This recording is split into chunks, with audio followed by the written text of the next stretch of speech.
We're in Parashat Vayechi, and I don't want to make it a shiur on Parashat Hashavua, because it's above and beyond, and we're probably going to do it in few halakim. It's somewhat tragic. Also, it's really somewhat tragic. You see that Yaakov, usually we say a person comes b'seiva tova, he's at good age, he's departing from the world, but it doesn't seem like that. That was the case with Yaakov Avinu. Yaakov Avinu says, me'at v'ra'im ayu yemei shnei chayai. They were few and they were bad. My life, bad life. And in this solemn word, Yaakov Avinu basically describes to Paro the story of his life. And he's not, look at Yaakov, he's not complaining, he's not saying, he's not blaming anybody. He's not blaming anybody. And he doesn't want to give you the impression that it's like, because of this or because of that. It's just my life was difficult. And there's a big lesson here that Yaakov is learning. And that's why it is not a Parashat HaShavua, rather than maybe a spiritual lesson that we do, a reflection. If you look at what happened between Yaakov and Esav, it's a phenomenon. Yaakov in a way stole the brachot from Esav. He got the good blessings. And he should have the easy life. He stole the bracha. So he got the best portion of the bracha. But he learns the hard way that, maybe you can steal the words of the bracha, but between getting it and having it and so on and so forth, it's a totally different case. Look what happened to him after he took so-called the bracha from Yitzchak. What happened? He ran away from his parents' house. He was forced to marry a woman which he did not desire. He had to wait, let's say, 7 years to marry his beloved wife. Then very few years afterwards, she died. And all these things happen to him. This one cheats him. This one lies to him. This one happens. His sons don't get along together. His beloved son is like, where is the bracha here and all these things? What happened to him? It's a big lesson. And if you take the reflection, because if you take Yosef and you use Yosef as a reflection for Yaakov, Yosef comes to teach us something else. The limud that we learn from Yosef is different than the limud from Yaakov. Look at Yaakov, right? He had a good, got a bad. Yosef had it bad, got it good. He was hated by his brothers. He was sold. He was tortured. He was sold for slavery. He was put in jail. He was left in jail. And yet, he's second to the king. So the limud you learn that if you want blessed life, the bracha and so on and so forth is good, but it's not enough. What is really important in life is, if you want to have blessed life, you need to create it. You need to create your life to become blessed. In other words, you need to create the opportunities in your life in which the bracha will come down. Let's say there is a reservoir of blessings in Shamayim, a reservoir. And that reservoir is designated to you. It would never come down. It would never come down if it's not connected. And even if it's connected, how much bracha can you actually get if you connect this huge reservoir with a straw? Like a little trickling will fall down.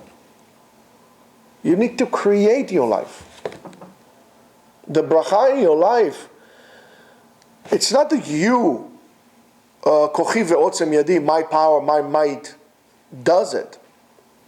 But this is the partnership. You need to create those opportunities for success in your life. Don't wait for somebody else to give you a blessing. That's a mistake that we make today. Somebody gives you a blessing and you think that you're going to become that because of your blessing. Somebody gives you a blessing that you should be Gadol B'Torah. That you should be as big as the Rambam. And you say Amen, and you're happy because you got a blessing that you're going to be Gadol B'Torah. However, that's not going to happen if you are not going to actually create the opportunity. Sit down and learn. And we don't do it. Yosef falls to all those pits, and somehow, whether it's a bore that his brothers put him, a bore is a pit, or whether he was put in the pit, in the ground, in jail, and somehow he comes out of it, and he comes out okay, he's not bitter. Look at the interaction of, and let's take out our emotional aspect out of it, what we say about the brothers and Yosef and so on and so forth. He gave them tochecha. He just said, why do we have to go that way? Ani Yosef ha'oda avichai, which we learned last week. So, most people say, he gave him tochecha. And I'm saying, no. Why is it tochecha? He says, I'm Yosef. Here, I'm going to teach you a lesson. I'm alive. And let me tell you, you thought it bad, Hashem thought it good. These are not the words of tochecha. That's the word of an enlightened person that understands and says, listen, it's all up to me. That's the problem that we have many times today, in today's day and age, when we are seeking something, we're seeking spirituality, and we think that if I'll do this, and I'll do yoga, and I'll do shamanism, and I'll do whatever it is, that's going to do. No, the work is to come from within you. Forgiveness has to come from you. Not because your religion tells you to forgive. You need to understand that that's what I want to do. I want to forgive. And that's you. It's all up to you. So Yosef comes out regardless, and if you tell me that, listen, Yosef had a difficult life. Yosef had a miserable life. And yet you don't hear Yosef complaining. He's in peace with that.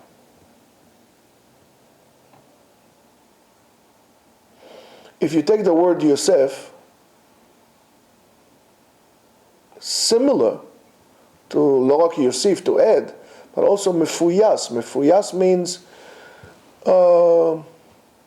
not angry.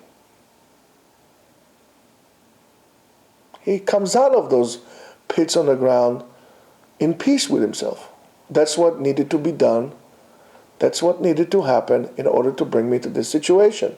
I'm here for a reason, and therefore I'm going to try to find this reason. And if I didn't, at least let me try. Don't accept your fate like that. And I don't know, it makes in a way the whole story of Yaakov a little bit more tragic. Because Yaakov is trying to outsmart everybody. Yes, I know what Rivka said, I know. But the lesson that we learn, what is the lesson that we learn? He's trying to outsmart his brother, to take his bracha from here, and maybe in a way brings a certain form of a curse to his life. Maybe, I don't know. I don't know, but think about it. So, he comes to his death in a very solemn and sad form. It's tragic. He's not in peace with himself. And the reason why it is, we'll see in a second.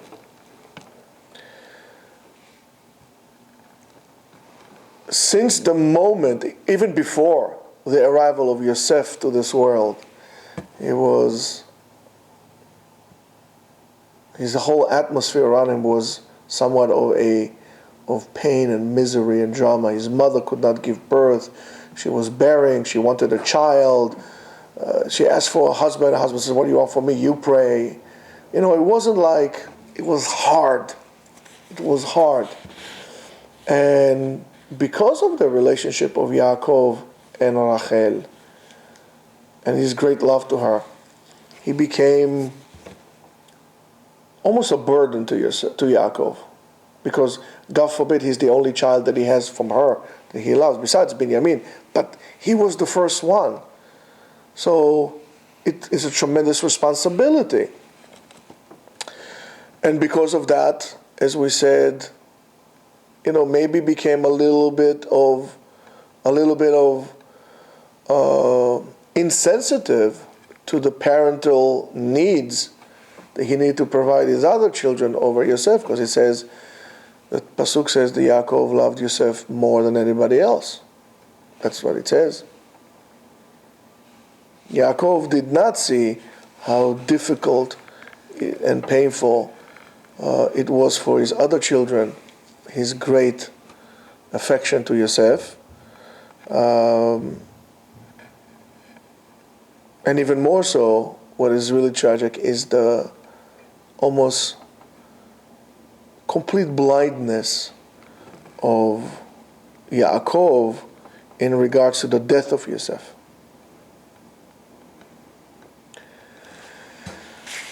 Unfortunately, I've seen a lot of people, families that lost children in war and battle.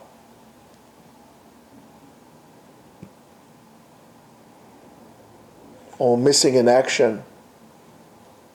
And they tell you, no, it can't be that he came out of their life. Parents usually don't like to give hope that there is maybe a slim remnant, fragment of a chance that their child is still alive.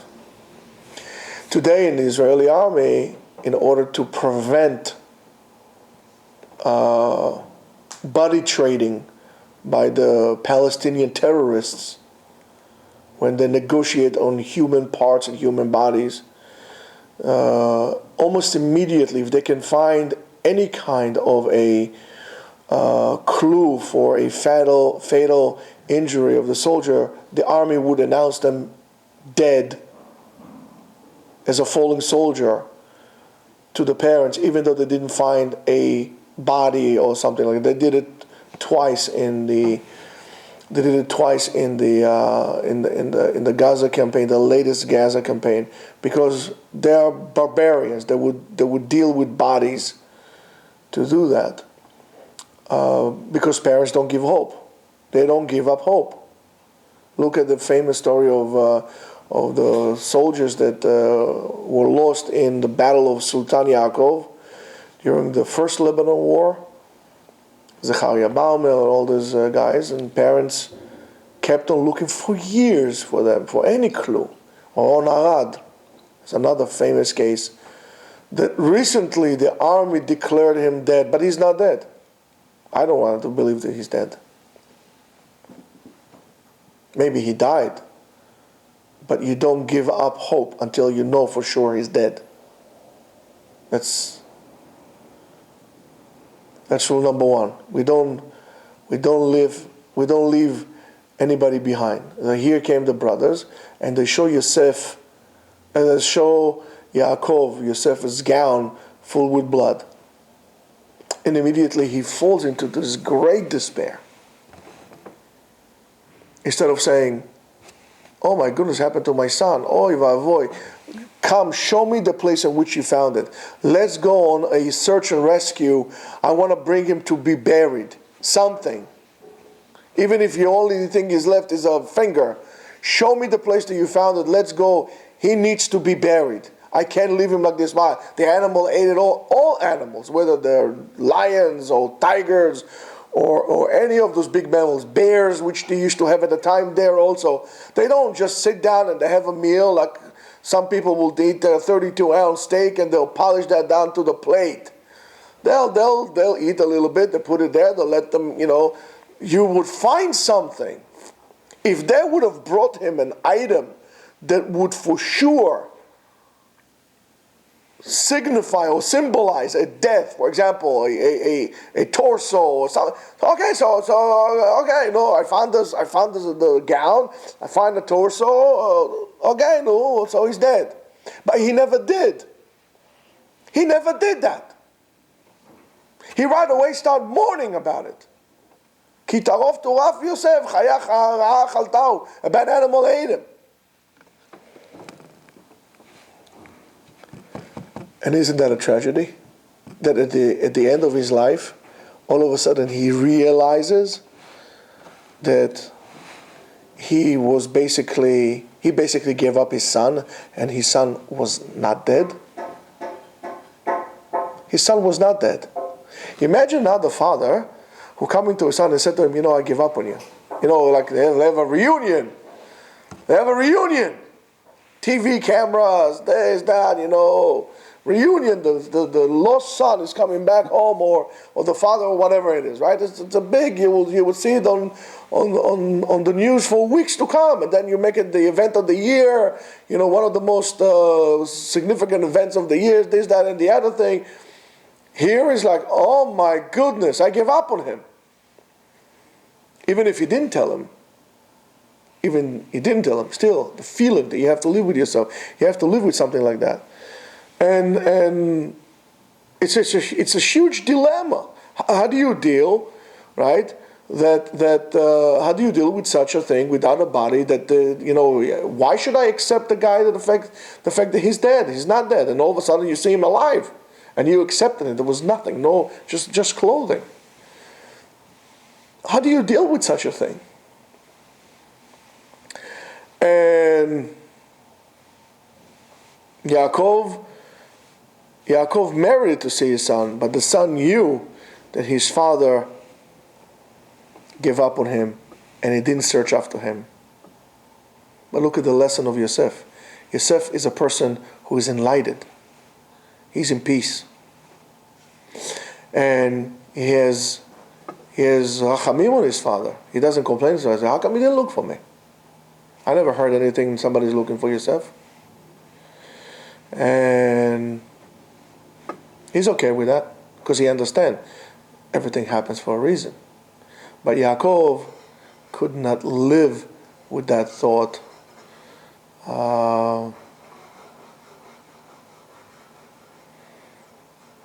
And maybe he's kind of beating himself up that all these things that he did, actually, he is responsible for whatever happened to Yosef.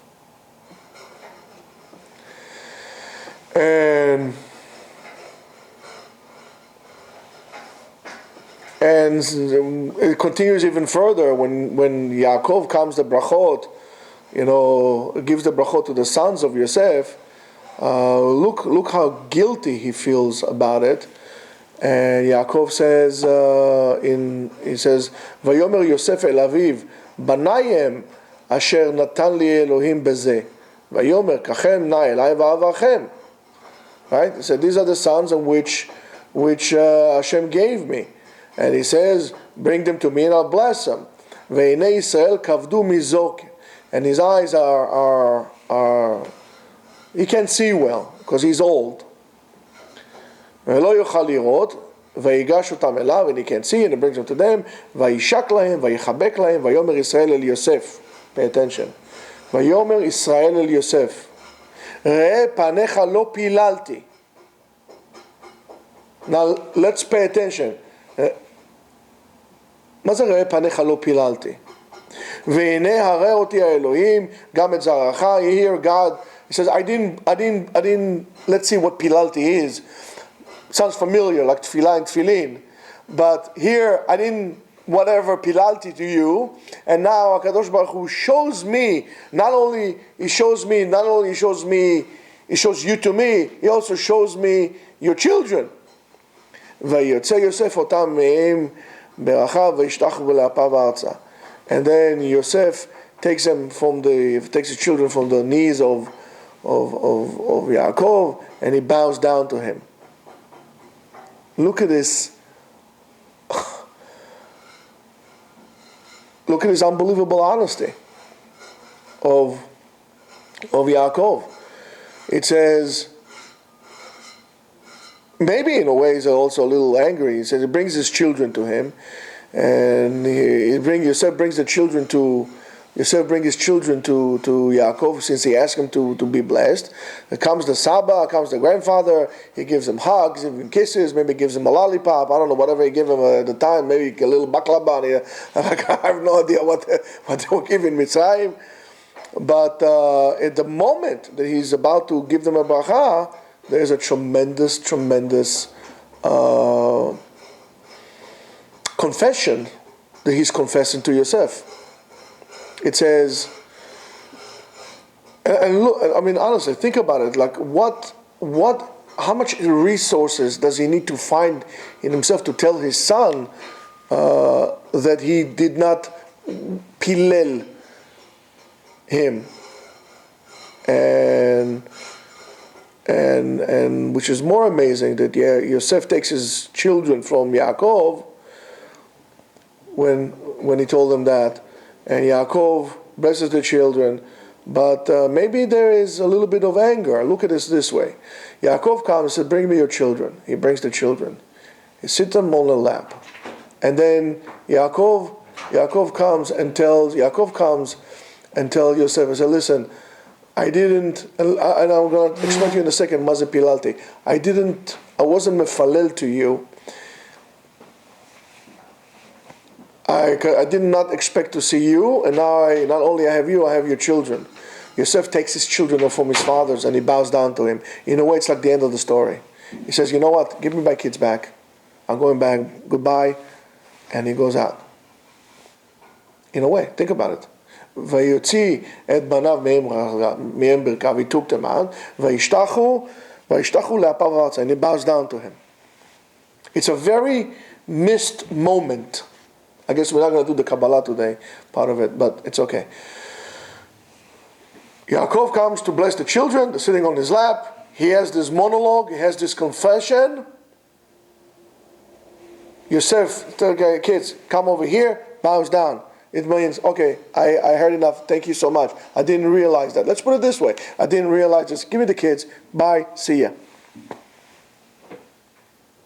Do you get it? Do you understand what I'm saying to you? Do you understand what I'm saying to you? You don't understand what I'm saying to you? Do you, Yeshua? David, do you understand? What happened here? What happened here? What happened here is maybe Yosef got scared, maybe Yosef got angry. Something did happen here that we always miss because we want to skip right away to the bracha. But let me tell you what happens here. Lo pilalti, there's a medrash that says that Yaakov lost in a way his ruach hakodesh. That's why he could not bless his children.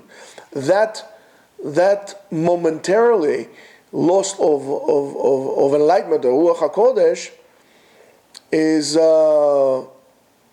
maybe a reflection of the days that he stopped asking for Hakadosh Baruch Hu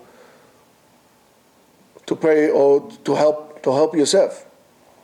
And the Medrash says in Bereshit Rabbah, כשראה יעקב שנסתלקה ממנו רוח הקודש, when Yaakov saw that רוח הקודש went away from him, התחיל אומר ליוסף, he started to say to Yosef, כמדומה לי שפסקתי סברי מבוראי עליך. I stopped thinking about you. לכך אין הקדוש ברוך הוא עונה אותי בבניך. I'm about to bless them. It's not just a blessing that I'm babbling. Yaakov Avinu here is looking for divine inspiration to bless his children, to bless his grandchildren. And he puts the kids on his lap, he puts the head on. Nothing's coming. Nothing is coming. Yaakov understands. He says, Yaakov is doing the Havamina. He says, maybe I don't have the zchut to bless your children because I give up on you.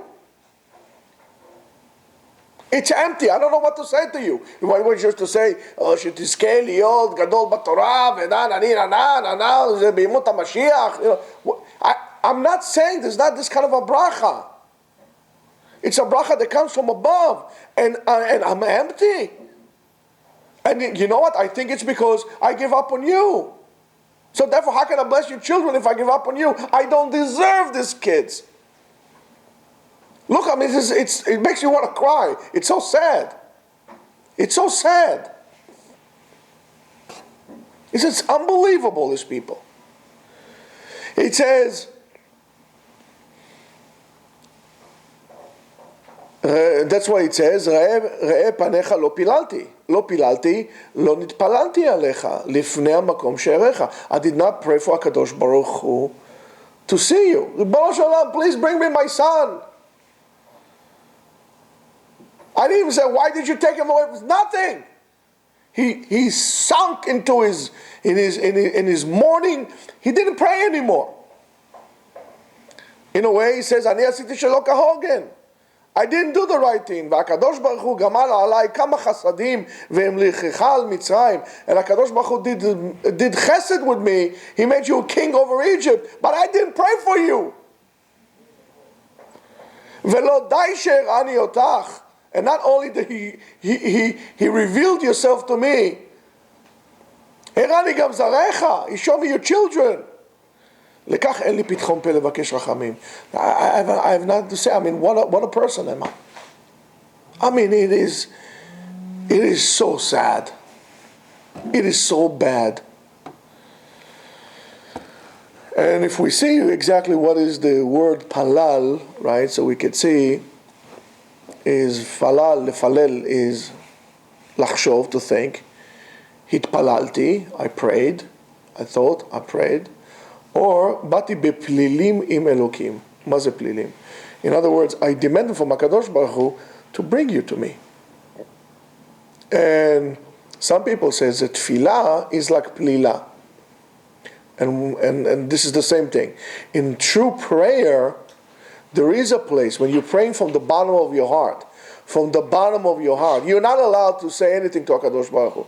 But when you're praying from the bottom of the heart, you are allowed to come to HaKadosh Baruch Hu and says, listen, I don't understand, explain to me. I'm not coming from a place of anger, but I'm coming from a place of wanting to know, from the deepness inside, and which gives us a tremendous musar to our tefillah. How do we pray? Like dead, just to get over with it. Our tefillah is not spiritual. Our tefillah is technical.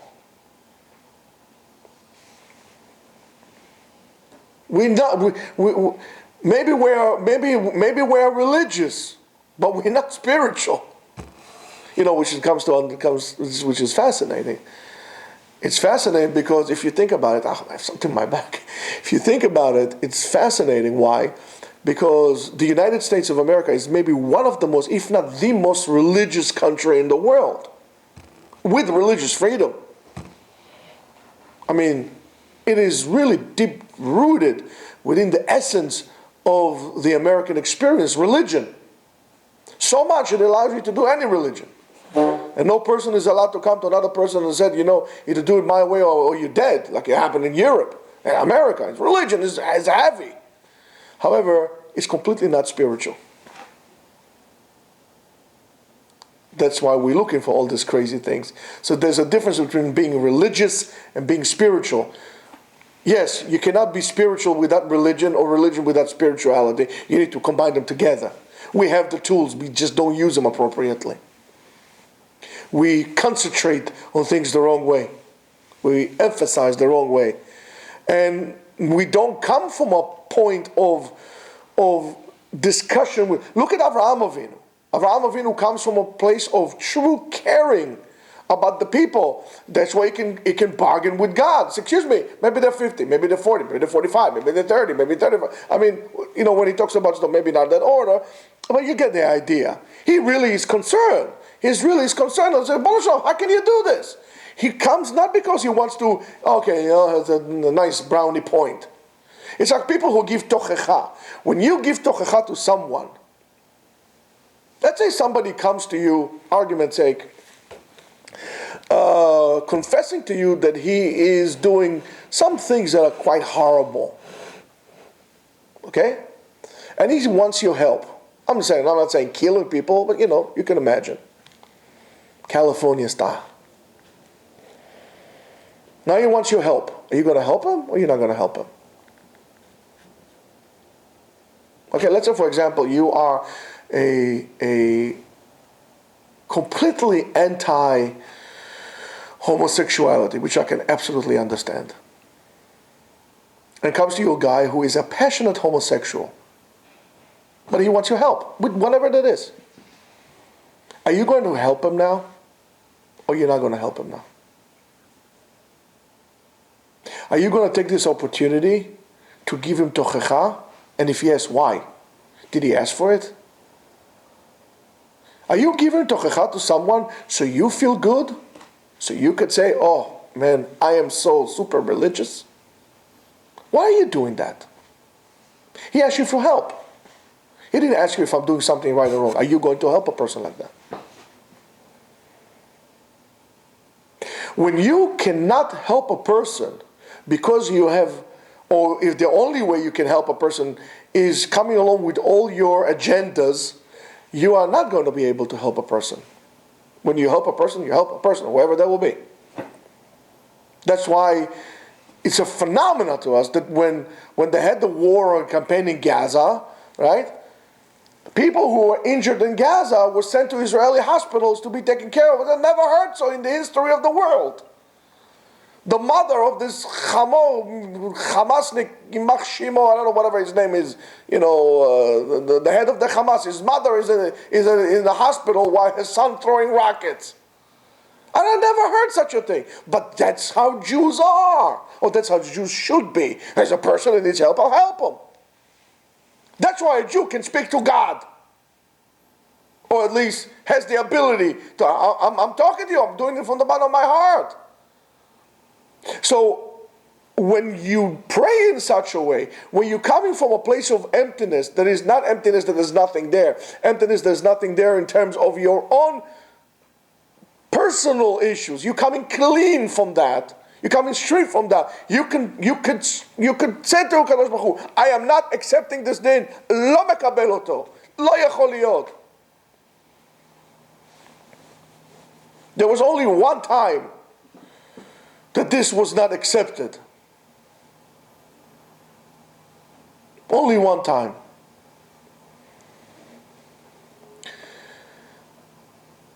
And instead of accepting it, the deen like that, in a way maybe Yaakov should have fought. And Chachamim tried to do this one time.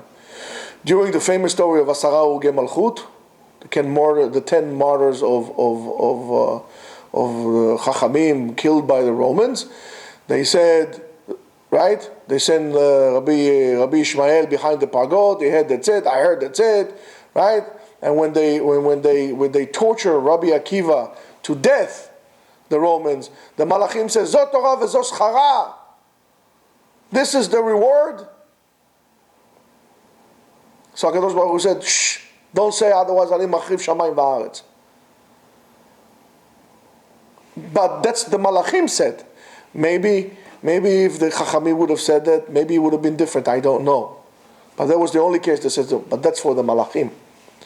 If you come from a place, that's why a human could be higher than a Malach. That's why he's been put in the middle. Right below the angel, right above the beast. So you could decide where you want to go. If you come completely connected to HaKadosh Baruch Hu, then you could speak like that. Then you can talk like that. Then the tefillah comes from within. And if not, you better watch out what you're saying. Yaakov realizes that. Yaakov realizes that. But then, look what happened. When he got it over his chest. And Yosef understood, yes, in that moment he got a little personally. In a way, he took his kids over. And he bowed down. He says, okay, this is not what I should do. He take his kids, and then Yaakov crosses his hands, he gets back his Ruach HaKodesh and gives him the bracha. What's the sign that he got back Ruach HaKodesh? He couldn't see. He crossed his hand.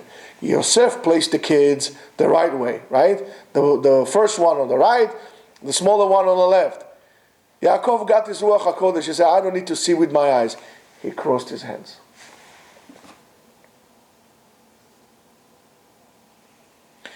And then Yaakov does a full circle.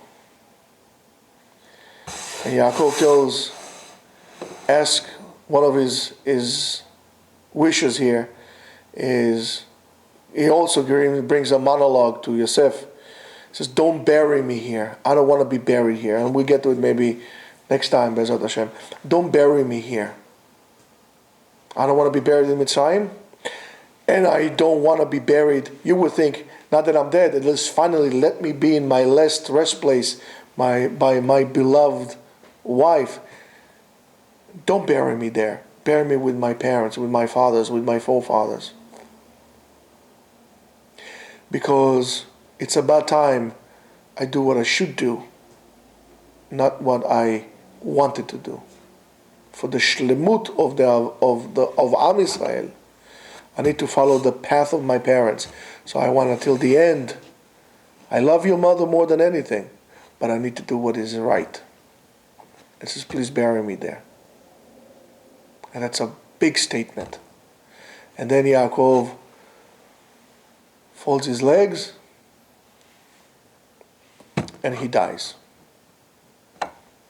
Maybe next time we talk Bezrat Hashem why he didn't die. Oh, he died, but what does it mean when they say Yaakov did not die? But that's for some other time. And that's where we deal, Bezrat Hashem, when we do the very long, maybe a little too long, way too long, Kabbalistic part of that. Again, this is not a shiur on Parashat HaShavua. This is more of a Jewish thought, I would call it, in terms of outlook.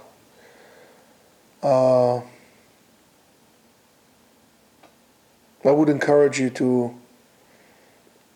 and sometimes it's hard because of the environment that we are in and the time schedule that we are in shul. We have to do something by certain time and there's a lot going on and so on and so forth. But I would really encourage each and every one of you to just dedicate 5 minutes this Shabbat, if you can, if you want, because I know you can. If you want, it's a different case. To simply sit somewhere by yourself when there's no noise, because you're not going to get telephone calls, and it's not going to be radio, and there's not going to be music and so on and so forth. Dedicate 5 minutes somewhere, sit down in a secluded room. It could be at night when there's no light. It will be good also. Think about the way you do things. Think about yourself. Think about how you interact with yourself. What are the things that you gave up?